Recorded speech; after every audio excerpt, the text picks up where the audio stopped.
What is up, Dodgers Nation, and welcome to the first regular season edition of the Dodgers Nation post-game show. What a night here in Tokyo at the Tokyo Dome, where the Dodgers do get the win. They're 1-0, 161 games left to play, but really, the story tonight, and we'll talk about Freddie Freeman, we'll talk about what Dave Roberts said, what Freddie Freeman said inside the Dodgers clubhouse after the game, but it was Yoshinobu Yamamoto who was the star of the night for the Dodgers, and he comes out in a big game on a big stage a year after making his debut for the Dodgers in Seoul, South Korea, and it was a rocky start. 43 pitches, gave 5 runs. So much was made about that first start and what it meant for him, and if he was even going to live up to that $325 million contract. Well, tonight, in his country, at home, in front of 40,000 plus fans that were here to see him, he was phenomenal. He was spectacular. He goes 5 innings, gave up 1 run on 3 hits, had 4 strikeouts, had a walk, and early on, he was definitely early on, it was pretty clear that the velocity, it was pretty clear that the movement on the splitter, everything just looked better and tighter, and he was fantastic. I mean, he just was great tonight. He gave up a run early on, but look, I mean, this is a guy that Dave Roberts said after the game, he has the potential to win a Cy Young this season. That is how high his ceiling is, that he could pitch at a Cy Young level at age 26 in his second year in the show. And I'm sure he was dealing with some nerves early on. The bottom of the first inning, he walked Happ. Then a couple batters later, he gets Tucker to ground out, then Bush lines out. Oh, we got the Michael Duarte here from NBC. And we'll get back to Yamamoto's start, but Freddie Freeman, a late scratch, was a little surprising. Mookie Betts already sent home to Los Angeles. There's Michael Duarte. Oh, the lights are turning out here. Lights out on. We need Pikachu to turn it back on, but it's like a Say Fred Again concert. Yeah, it is. Lights out. Lights are up, but I like it though. But what did you hear from Freddie Freeman in the Dodgers clubhouse after, and just what do you make of just that injury? I mean, do you think it's something that could linger? Is it concerning? I mean, just what's the general sense you got from Freddie? I got the sense from Freddie and even Dave Roberts after the game that there's not much concern with this injury, but you have to, as a bystander, as a follower, as someone who's been following Freddie throughout his postseason run in 2024, all the way to the World Series MVP and arguably the greatest moment in World Series history, that if you re-injure that left rib, right, and that was the one that really said was the painful part, not as much as the ankle in that postseason run, it was that rib, that you have to have some concern. He told me in the locker room after the game that it was the third to last swing of batting practice. He was 3 swings away from just shutting it down, resting for an hour, and then taking the field, and he felt something in that left rib again on that third swing. He said he was actually just going to not tell anyone and go play, but as soon as it happened, he's wincing and holding it. Into the cage comes Dave Roberts, comes Brandon Gomes, comes Andrew Friedman, and they put the kibosh on it. They shut it down, said, you're not playing tonight. We'll see how you feel in the morning. So he's going to get around-the-clock treatment back at the hotel, which is that where you're staying, just over here behind the Tokyo Dome? He's going to come back tomorrow, and he said he's got a 75% chance of playing. That's 3 out of 4. I guess we'll take those odds. But to me, sometimes you have to save the player from himself.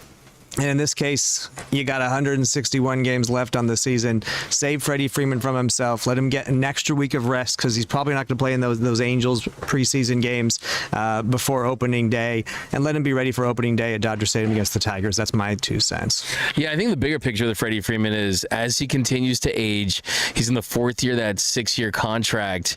Do they go to Freddie and say, hey, thanks a lot, Pikachu. Pikachu, turn the lights on for us. Turn the lights back on.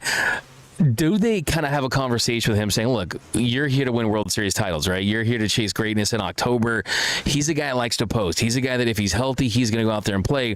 But does this start the conversation of, okay, working some rest days here and there to just try to preserve that? I know Freddie Freeman will not want to have that conversation, but as you said, saving the player from himself, I think that it's something that, hey, they might want to consider.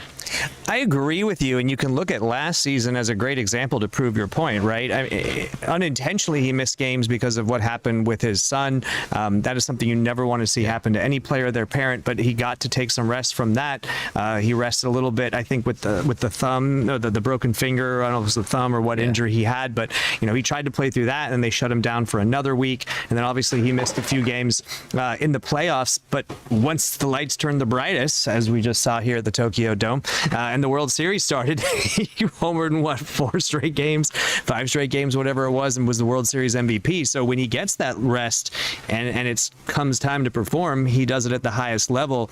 But what I would say to your point, Doug, is do you want to be the one to tell Freddie Freeman, that's not a conversation that you want to have for sure. But he's someone that stays in shape. He eats right. I mean, look at Freddie Freeman in 2025 versus some of the early years with the Braves. He almost had like a body transformation. He's talked about the dietary changes. And look, he's someone that is at first base until he's not, right? So I think it's going to be tough to have that conversation. But look, hopefully this is not something that lingers. I mean, the fact that this is something we already saw with him in the postseason, those injuries do tend to linger. I think you told me that his wife had to drag him out of Dodger Stadium the last time this happened. So it wasn't as bad this time around. But if any of you guys have those rib injuries, those oblique side injuries, they don't go away. And the fact that he was just taking batting practice swings and it came back, that's kind of scary, right? Yeah. And how do you fix that? It's not like a broken finger that you can put in a cast and heal, like Mookie had the broken hand and missed 2 months. It's not something that needs shoulder surgery or elbow surgery. It's not something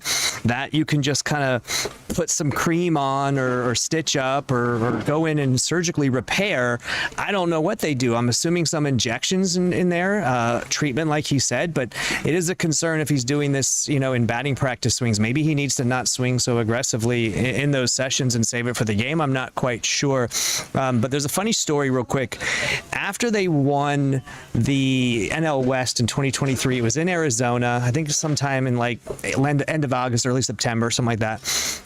They were so far ahead, they clinched the division in Arizona. The locker room's going crazy, and you've been in those post-game celebrations with me. You know how it is. The beer and champagne are flying. Usually it's the rookies and the young guys at the end of the table that are getting trashed and sloshed. Freddie was at his locker the whole time. Didn't blink an eye, didn't take a sip of beer, champagne, was getting dressed while everybody else was celebrating. And I went over and talked to him, and I was like, why aren't you celebrating? He's like, this isn't the end goal. The end goal is to win the World Series. And obviously you saw what happened. They got swept out of the first round by that exact same team a month later. But when I said, are you going to be in the lineup tomorrow after you guys clinched and you can take a break? And he was like, absolutely not. I'm starting the next day. So, and that was when it meant nothing anymore. They already clinched the West. So I would be hard pressed to see him miss time or be forced to miss time.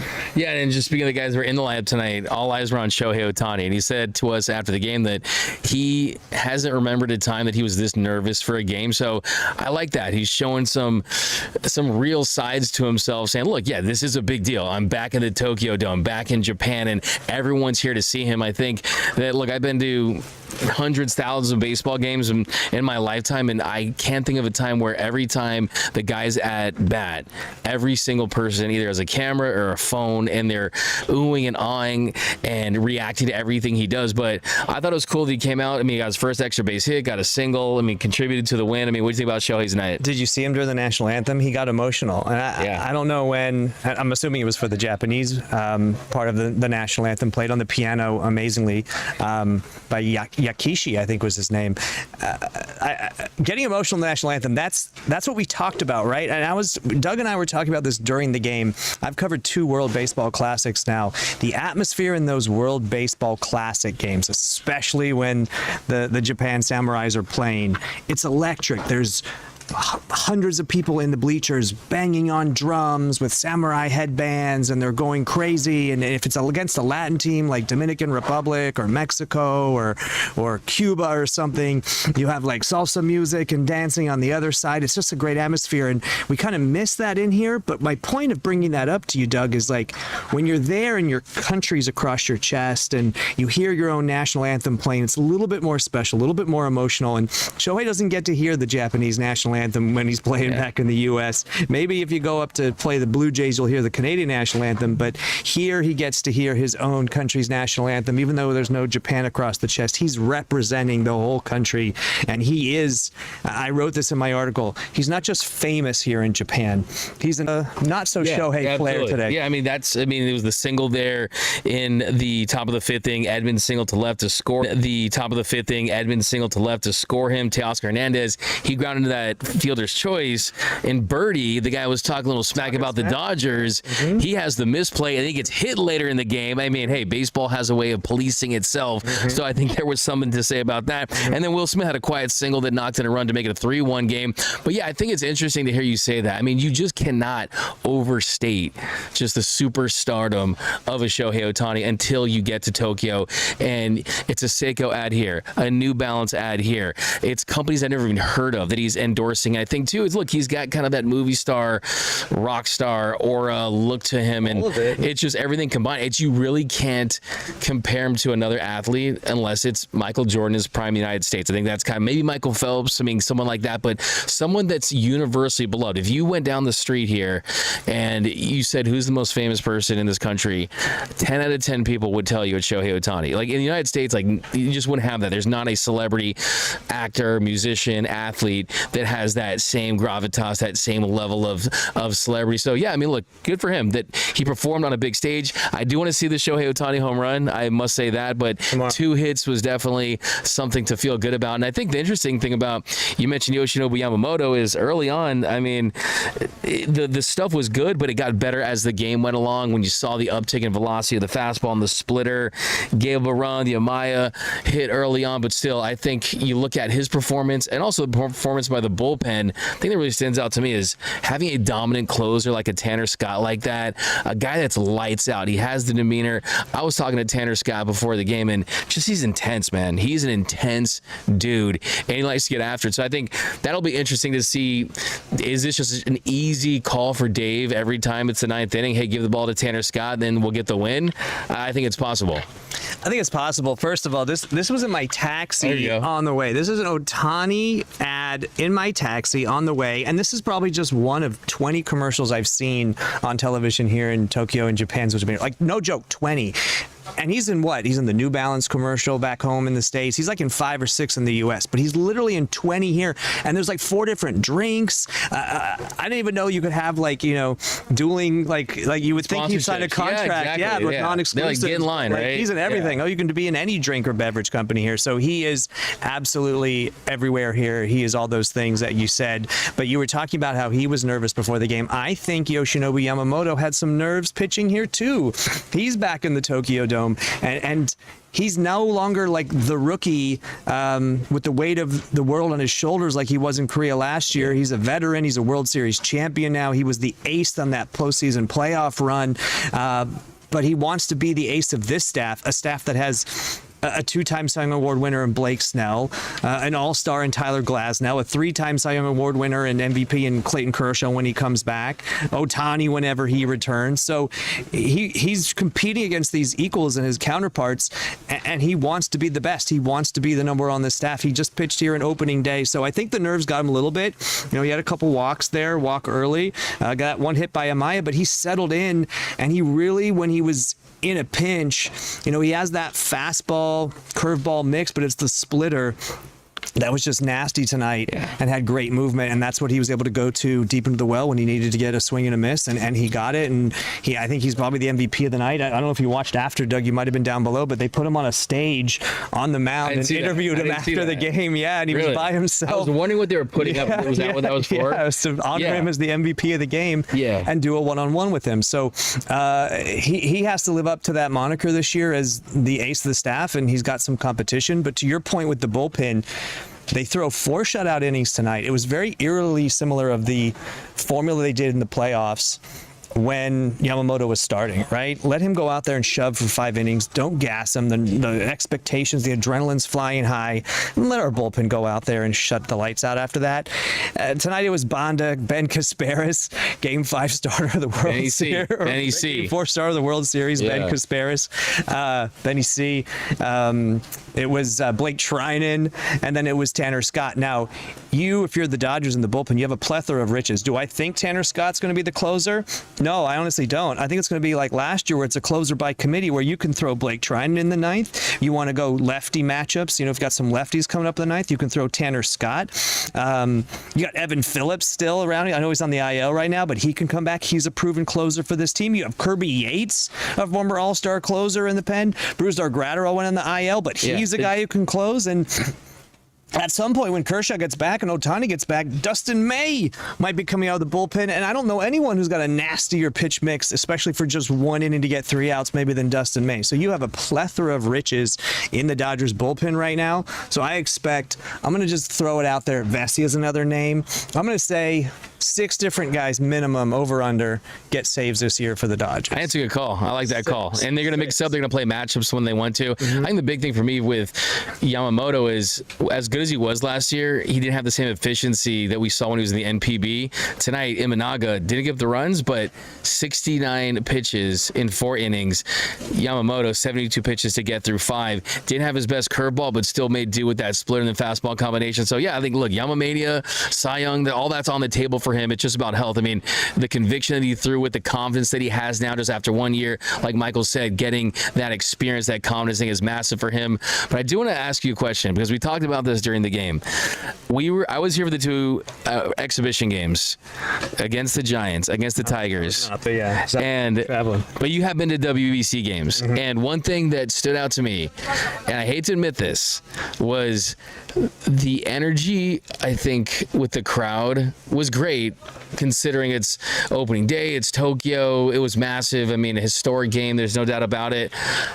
But not having those cheering sections with the trumpets and the drums and the flags and just the constant cheering, I'm a little disappointed that they didn't have like a Dodgers and Cubs version. Maybe the home team, which would have been the Cubs, maybe like they should have had their version today, because it definitely did not have that same feel that we saw for the first 2 games. It was special, don't get me wrong, but I'm just saying that I've kind of gotten used to these baseball cheering sections in Japan. And kind of talk about your experience at the WBC. Definitely wasn't the same, right? Yeah, I mean, pay the Giants, this is their home stadium behind me here in the NPB, pay their fans and their drum section to come out for these games. Like, I don't care. Like, just do it. That's why I think a guy like Kike and some other guys before the game were really thinking this atmosphere for all 9 innings, all 27 outs would be loud and raucous and pumping like they had in that exhibition game when they played the Giants, because it's their home stadium here. And, they were quiet when the home team pitched, which I think they kind of did tonight. And then they were very loud when the offense came up. This was like 70-30 Dodger fans here.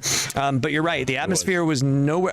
It wasn't even close to opening day or the World Series, if I'm being honest. And I expected a lot more. Pre-game it was. Like on the field, with the amount of reporters, the buzz, players on the field, the excitement. I'm saying the crowd and the atmosphere didn't really feel like that. And it's funny because every single time Shohei Otani comes to the plate, and Doug, you can attest to this, everyone has their phones out, everyone's watching and looking, and it's ooh, wow. It's not like cheers or loud. Yeah, exactly. You said to me at one point, did he just line out to the second baseman and the crowd like reacted like he hit a home run? And the answer is yes. He lined out to the second baseman. The crowd, if you were blind, you would have thought he would have hit a 400-foot mammoth home run because of their reaction. So, but when it wasn't Ohtani, they really weren't loud. They weren't standing at crucial moments or anything. It was very... my description would be one of 2 things. For if I close my eyes for a minute, I could be at any other major league stadium across the U.S. that had a heavy Dodger contingency and the normal kind of baseball crowd. Even though we're here at the Dome, it could have been the Trop, for example. It kind of looks like the Trop here. If you adjust your eyes, and then. Because you're right, because the way the media has it and our badges and our credentials and the pregame hype and the celebrities here in Japan performing and the Pikachus on the field and the Pokemon introduction and everything that they did, it has a big event feel, especially the anticipation for it, as you mentioned. And I've been to some Super Bowls where especially if it's not a big marquee matchup that people are looking forward to, where because seats are $10,000 and $12,000 and $100,000 suites and $1 million suites and everything, it's a lot of corporate people, it's a lot of celebrities, it's a lot of wealthy people.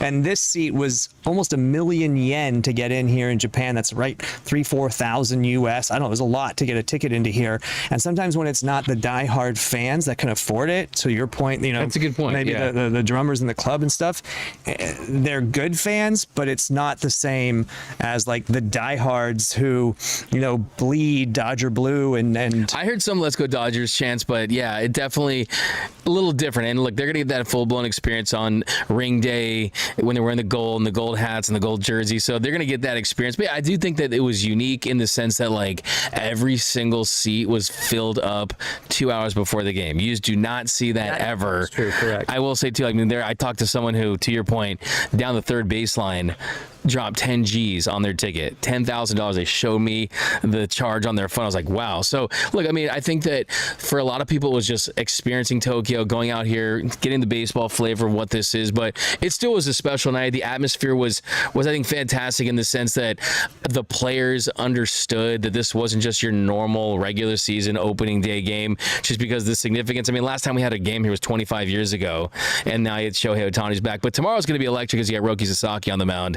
It's going to be a lot of buzz for that.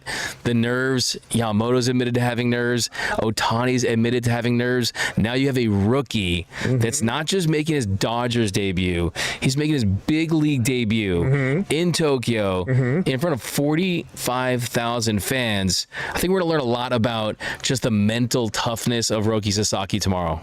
I'm feeling some Yoshi in Korea vibes. No offense, because I like how you keep it real, though. I appreciate that. You're right. It's a lot of nerves, and look, the crowd's going to be behind him. That's a good thing. He's been absolutely everywhere. I was like, why is there hundreds of Japanese media members surrounding the dugout pregame? And it was because someone was doing a one-on-one with Roki Sasaki. So he's kind of the new kid in town. Like I was saying, Shohei and Roki are poor overshadowing the middle child, as you mentioned, with Yamamoto. That'll change, I think, the more success he has. But the fans will be behind him. I hope he doesn't come out and struggle with the nerves like we saw with Yoshi in Korea. I don't think the Cubs lineup is as vaunted as the Padres was last year, so that's a good thing. But I could see him struggling a bit early and then settling in, similar to what Yoshi did tonight. I could see that. I could see a couple runs giving up. He got hit pretty well, got tagged in his couple spring training debuts, and even on that backfield game that he pitched, I think someone took him deep in that game. So I could see Roki, not having a clean as game or a good a game as Yamamoto tomorrow, but I know the crowd will be behind him. And you mentioned Imanga. 2 words for you: Will Smith, Max Muncy. Those guys, 5 walks combined between them. They made him work. They got his pitch count up and got him out of the game because they couldn't hit the guy. And once he was out of the game, it was like the World Series Game 5 all over again, especially that 5th inning. I know what it is about Dodgers in the 5th inning. They just decide this is the time to score some runs and make a comeback. Not too close to the end. It's like they don't want to wait to handle their business to the end, so they do it in the 5th inning. I like that. But I think Roki, the thing about him is the stuff is so good and the flashes have been so high during spring training that if he can throw that splitter anywhere close to the level that he was doing it during spring training, with the command of the fastball that's hitting 98, 99, like those 2 pitches are so good. He's going to hopefully have some success. But all bets are off when it's your first game, because the truth is, like, we just do not know because you've never seen him on the stage. But I do think that there's just something special about the guy that I wouldn't be surprised to see him have that lights out start and people go, ooh, he's the Dodgers Paul Skeens, and just, it turning into this thing just because of how talented he is. So let's hope we see that, because I want to see some fireworks. And I really like Michael's idea of hiring the Giants. I hate the Giants in the orange and the black, but Doug got into it with their mascot today, right? I did. And the mascot said he would be willing to become the Dodgers mascot. He did. I know. He's a traitor. You got a traitor. He's a traitor. But the food here, we both like the edamame. Did you try anything else though? Was it just edamame? What else did you have? Noodles or what you have? You were with me. I tried to get some fried noodles. I'm a vegetarian. I asked them to take the pork out. They wouldn't do it. But I would say overall, the ballpark food is pretty good. better than most stadiums I've been at, if I'm being honest. Just the different cuisines you can get and the flavors. The edamame was bomb. I got some really good Japanese style French toast, which was kind of random. You don't really see that, especially for a night game. But it looked like the variety was really good. I got some boba. That was kind of cool too. So I think the variety really sticks out. It's not just like hot dog, pizza, nachos. It's like there's like you have all that animal. There's like 50 things here. Like it's not like there's like 50 different things you can get here. Like that's not an exaggeration. By the way, the people in the chat, they always say that I look like Will Smith, and you know that I always tell them that Will Smith has a baby face. Yeah, I mean I don't know, for some reason you don't look old at all, but Will Smith looks like they think that cool. But I just want to point out they think that you look like Kike Hernandez. Oh God. Maybe it's the hair. I mean, I take that as a compliment though, but I don't know. You Kike Duarte. So Kike and I have a long controversial history. So I don't know how that's because he's like, hey, he kind of looks like me. He's kind of I'll take Kike though. Kike's a good-looking guy. He's a fun guy. I think if we weren't media player, we would be like best buddies, honestly. So yeah, so I'll take Kike for sure. But yep, guys, that's gonna do it for this, I guess, early morning in Los Angeles version of the Dodgers Nation post game show. Go follow Michael Duarte on all of his social media channels, Instagram, on the X. Does great work for NBC. We got pictures with Pikachu, man. Oh, you want to show that? You didn't even mention that. I put it on my Twitter. So you were saying the social media. Go check it out, guys. Go check out. No, let's see yours. Yeah. So my Pikachu picture. So Michael didn't want to do his with. I respect that. He didn't want to include the Cubs Pikachu. But here's mine. Look at me. Yeah. Hey, what I was saying is Pokemon Go Dodgers. Got to catch them all 162 wins. They're on pace to 162 games. All right, let's check out Michael's. I like Michael's because he got the kind of the hugging. As I ran out there, I got on a knee. I pulled a T-bow on this one. I T-bowed. But as I went out there to get with them, it was one Cubs and one's Dodgers. And I literally kicked the poor Cubs Pikachu out of the photo. I was like, no, I'm sorry. I can't put a Cub in this photo. And so she he or she, I don't know. She sadly walked off. And then there was a Dodgers Pikachu there. And I was like, come back. I want all Dodgers. So this was the photo we got here with me and there you go, the two Dodgers Pikachus.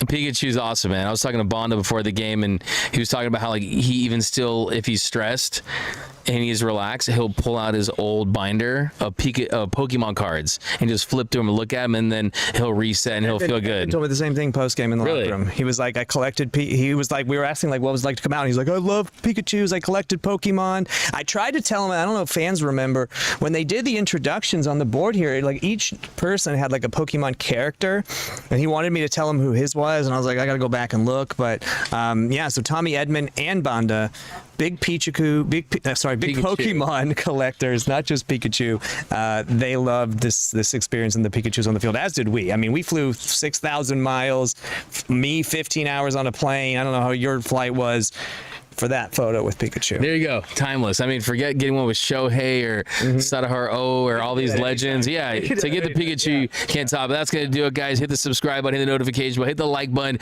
What are your thoughts? What is your biggest takeaway from the Dodgers 4-1 opening day in Tokyo win over the Dodgers? Special shouts for Michael Duarte joining me. You can follow him, like I said. We'll have all of his social media channels down below in the info. But that's going to do it, guys. And as always,